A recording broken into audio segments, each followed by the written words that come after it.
Are you ready to start living richer? Well, you've come to the right place. Welcome to the Live Richer podcast, hosted by Jaime, a podcast created for people to challenge and manage their ideas of wealth, culture, and money across the world, bringing you the best personal finance advice to make more, save more, and live richer. Now, here's your host, Jaime Catmull.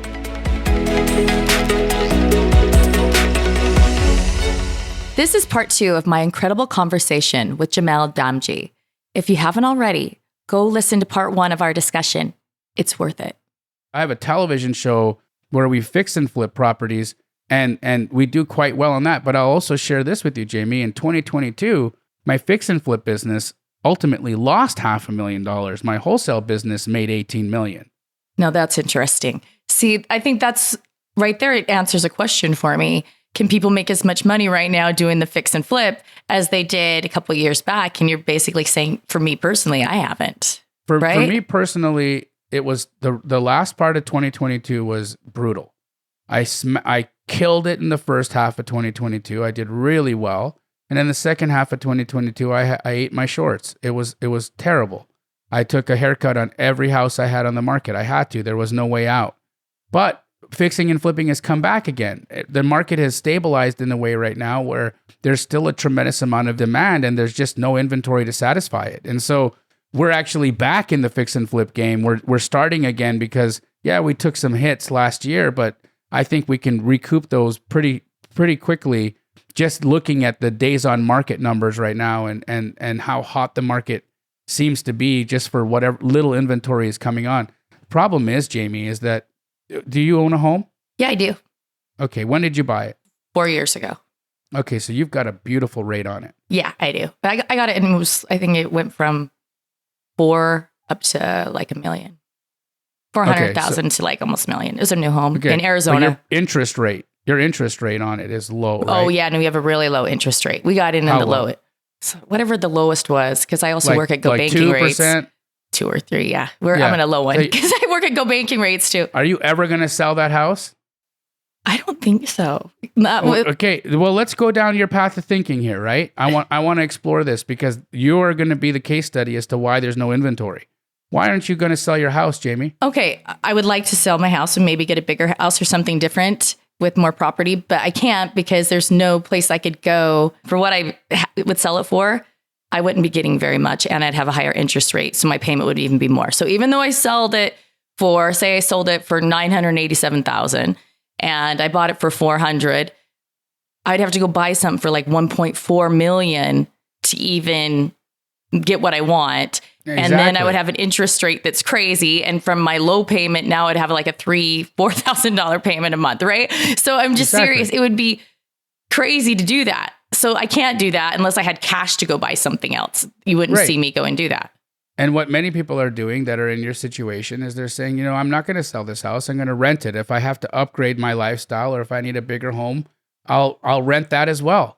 I don't need to go out and buy that. I can rent the property that I own right now and continue mortgage pay down and enjoy this beautifully low rate that I'll never see again. and I'll keep this. So you became an accidental landlord.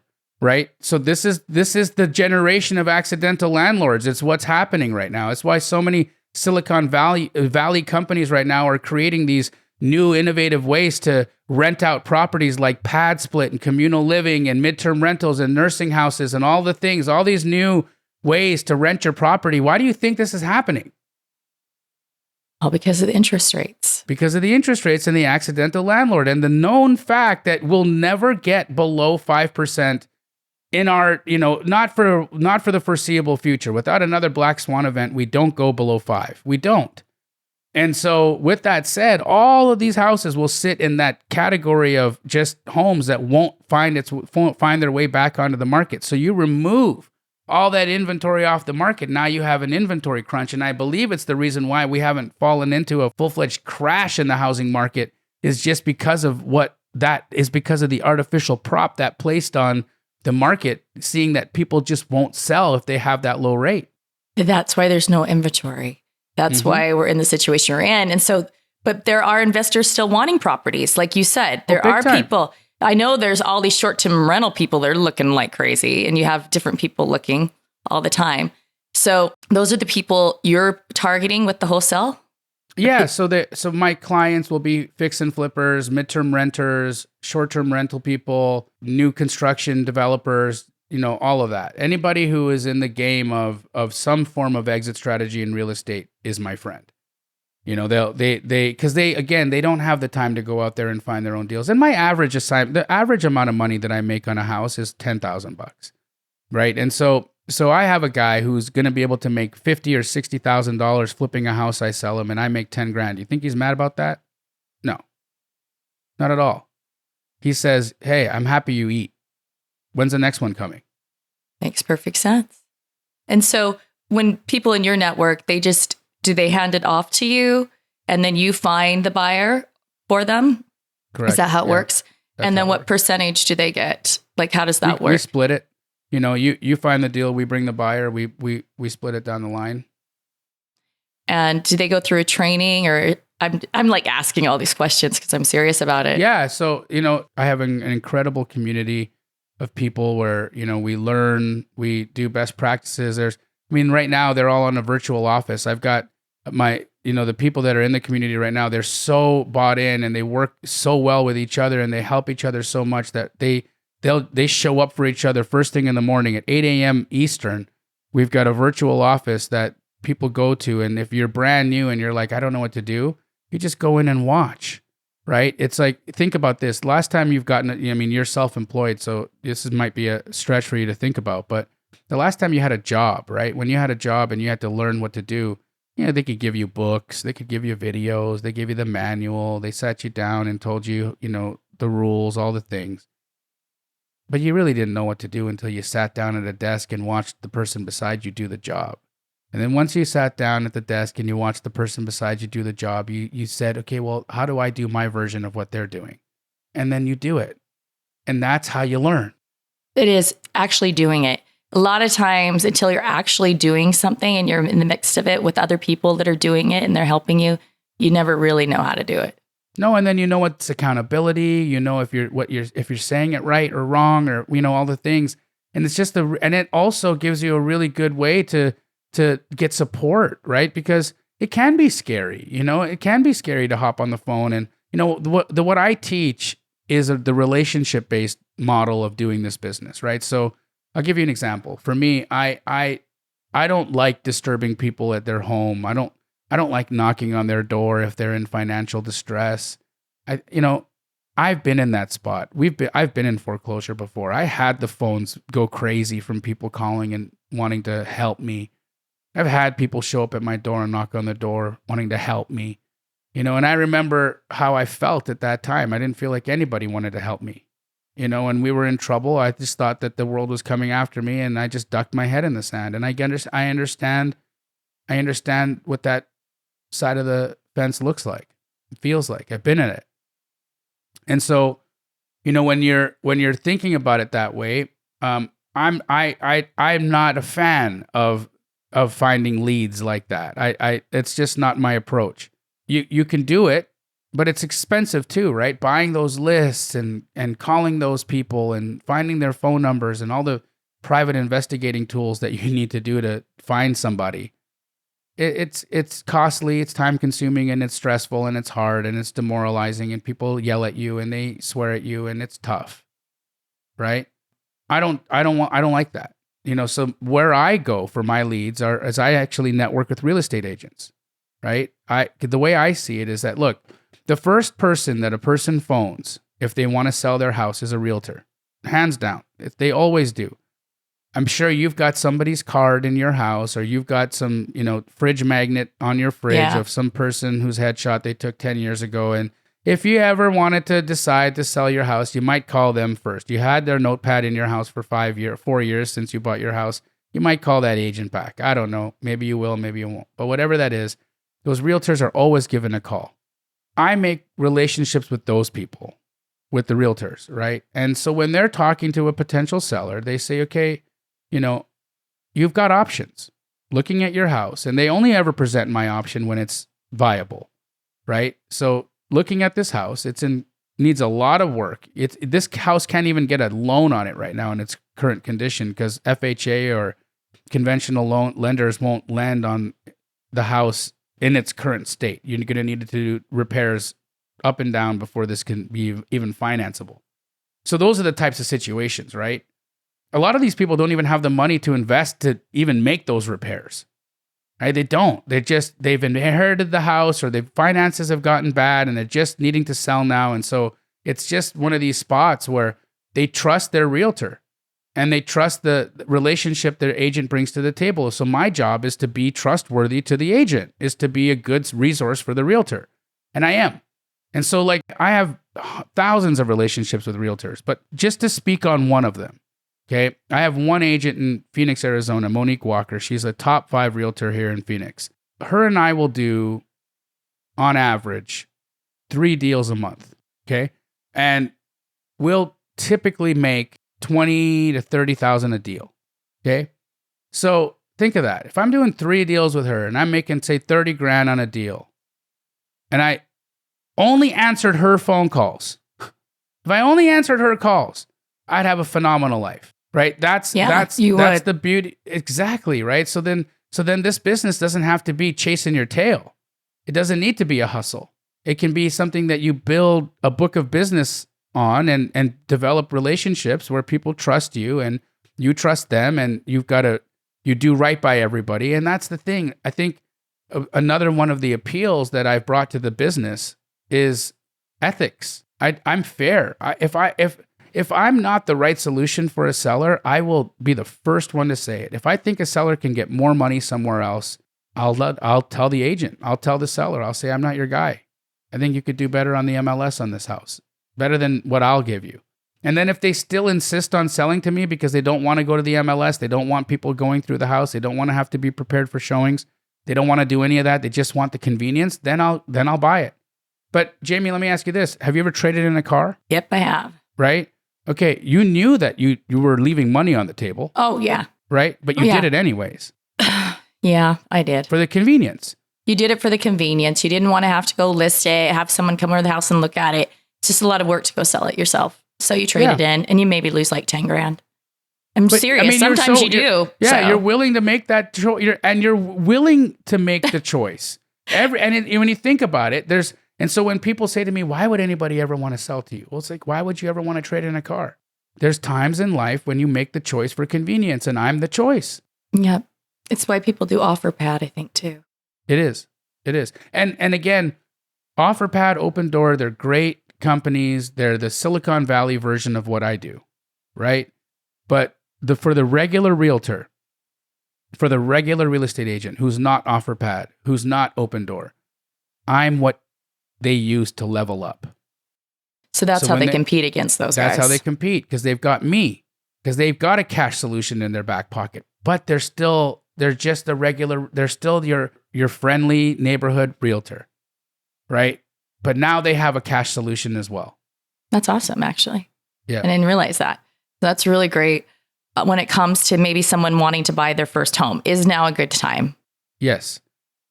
But you should really, really, really be careful about what type of home to buy, right? Now is not the right time to go and buy your fully remodeled, beautifully done home at the top of the market in price that's, newly listed on the MLS. That's not the time.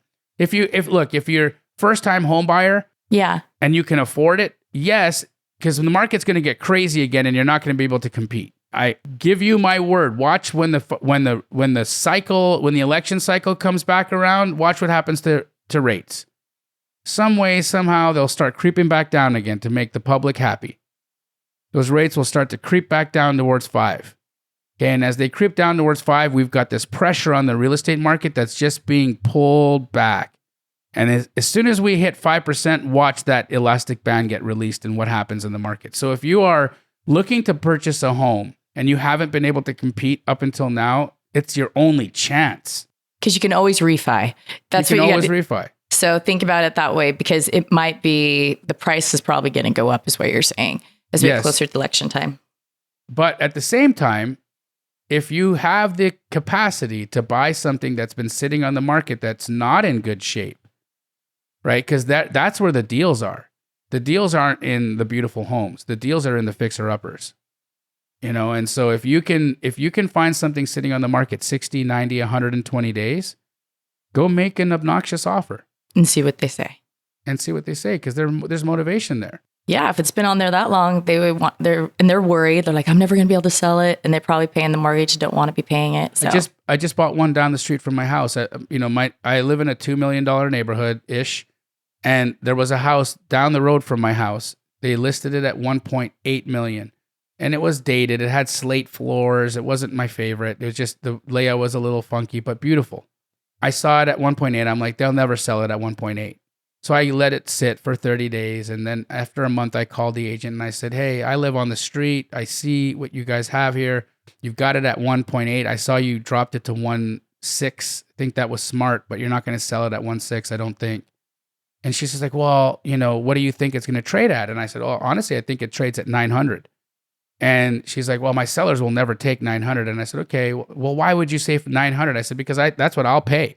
I'll pay 900 for it, but I won't pay any more than that. But I'm going to just let it sit. You let it sit. I'll let it sit, and I'll call you back in a little while. I let another 30 days go by.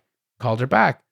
And she said, look, my sellers aren't going to take 900, but they are motivated now. So what's your highest and best? And I explained, look, I need to make this purchase for tax purposes, but I'm not going to overpay. I told you 900. That was my highest and best, but I will go to 950. I got it done. I buy it at 950, close on it. I renovated. I put $30,000 into the house. Okay, renovated it, made it beautiful, had it reappraised at 1.5, pulled all of my cash out of it. I have no money in the house, and it pays me over $2,000 a month in income. I basically made $2,000 a month in income with having no money in, and that's forever. That's infinite money. I have nothing in it. I have nothing in it. Now that's amazing. But right? I could see how you could do it because the guy probably bought it for 6. You know what I mean? Because who knows when the person built it. So yeah, either way, they were making money off it. He paid $485 for it. See, that's what I'm saying. Probably when they bought it. So when you say 9, he knows he's still making money off of it. He wasn't one of those new people that just bought it a year ago and paid like $1 million something for some new home. So I can see that. Yep. So just start looking around, like you said, and you can get those deals. Just don't let the shiny new home get you. Yeah, like, where you live is not an investment. It's not. I never look at where I live as my investment. It's not. It's just where I live. And so if I overpay for where I live, I'm happy to. If I rent where I live, I'm happy to, because I have to be comfortable. I have to be happy in my house. But outside of that, everything else that I look at is no emotion. I have no emotion when it comes to a home. Well, we all need to be more like you and take that. Everyone, remember, have no emotion when you go in to buy a home. Okay, Jamil, has there ever been a question that you wish someone would have asked you, but they never asked? A part of that is it's a good question to think about. I don't have one off the top of my head, but if I'm wanting to like dive in and peel in, I think that what we tend to gloss over is how do you manage your energy, and how do you manage your just the capacity to do more every day, right? Like for me, I'm going typically anywhere from 12 to 16 hours a day, and I go like in 15-minute increments. It's one of the wildest things you'd ever see, is just how fast I move day to day.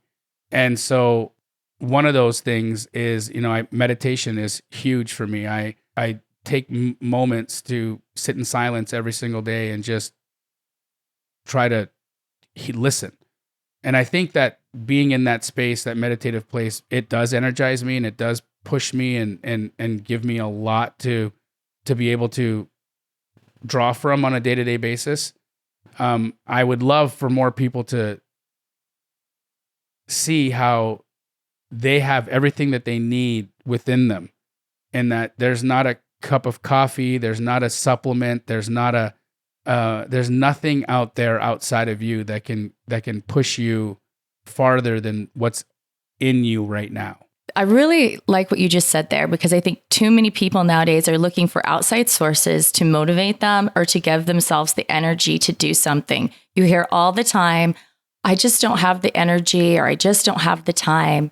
But what you're saying is, and the reason you're successful is because you found that within yourself, and that we can all do that. You just have to go in there, and if it means meditating or whatever you need to do to find that in yourself, to get yourself that energy and that drive to go out and be successful. We live in a really mysterious world, and I think that people don't have enough awe about it. Like if you think about it, and I've studied some really great thinkers, but Nikola Tesla said, if you want to understand the secrets of the universe, you have to think in terms of energy, frequency, and vibration. And when you think about it and you really peel that back, Tesla also spoke of this source of energy that was boundless, that existed in the world, that was invisible. But if we had the capacity to put our fingers on it, that it would change humanity and it would change life.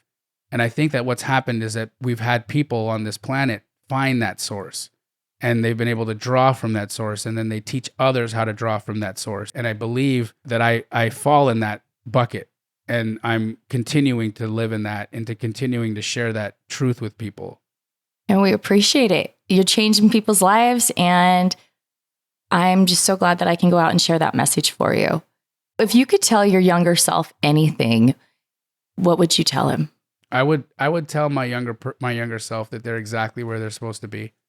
No matter what situation it was in, even if they were getting beat up, even if they were about to make a really bad choice, even if they were about to, have something remarkably painful happen, I would absolutely say that they're in the right place, because everything that's happened in my life got me here right now. And I wanted to know, being how your life, and you've shared your life story, what does living richer mean to you? Well, I would have said years ago was just to have financial freedom and time freedom in my life, right? I would have said that if I have enough money to be able to do what I want, then I feel like I'm living richly. And that would have been true for me up till a few years ago. But it wouldn't hold true for me today. Today, what I would say is living richly is being in service. When I serve other human beings, and the emotional income that I receive from that far outweighs the financial riches that I gain from my business pursuits. And so now that I understand that, now that I really understand what it means to be of service to people and what it means to affect people's lives, I can never go back. I can never go back to looking at wealth the same. I can never go back to looking at purpose in life in the same way, because it's not the same to me anymore. The amount of fulfillment that I achieve on a day-to-day basis, just watching people smile, to watch people heartfully have opportunity and hope, is beyond anything that I've ever made in terms of millions of dollars or money. And so living richly to me is to have a life of service, but to really enjoy that, to really be able to do it, and to do it in a way that's uniquely me. And I think that's why you're so successful, and why you're even getting more successful is because the reason you're doing it. I'm a firm believer that when you help others and you have a good purpose with what you're doing, you begin more and more successful at it. And I believe that full-heartedly, and I myself can't wait to try wholesaling.